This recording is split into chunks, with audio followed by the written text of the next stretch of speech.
before Hippocrates, before surgical tools and x-rays, there was a man in ancient Egypt who held one of the first recorded medical titles in history.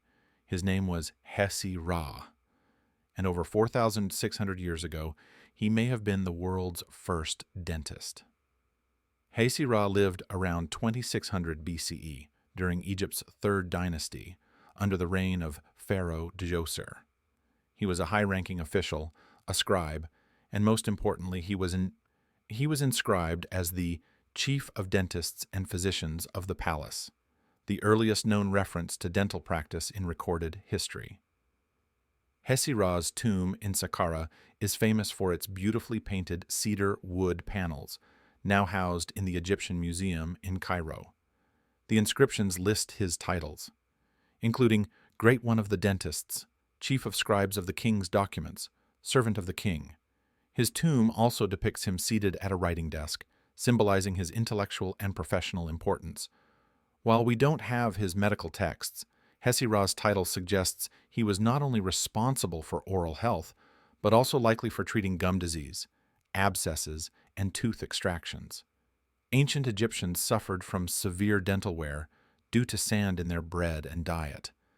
The need for dentists was real, and Hesy-Ra may have been the first. He combined administration, scholarship, and healing, showing how integrated medicine was in Egyptian high society. Egyptian medicine was advanced for its time. Physicians were often priest-scholars, trained in both healing and ritual. They used plant-based remedies, surgical tools, spell incantations for healing, and medical papyri that described anatomy and treatments centuries before the Greeks. Hesy-Ra stands at the beginning of this long tradition.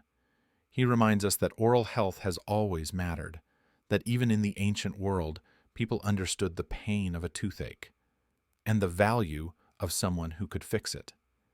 He's a symbol of how science, medicine, and literacy were honored in ancient societies. Hesy-Ra was more than a dentist. He was a scholar, a statesman, a healer, and a pioneer of a profession that still changes lives today. Thousands of years later, we still sit in a chair and trust a professional to fix our smile. And it may have all started in ancient Egypt, like, subscribe, and comment.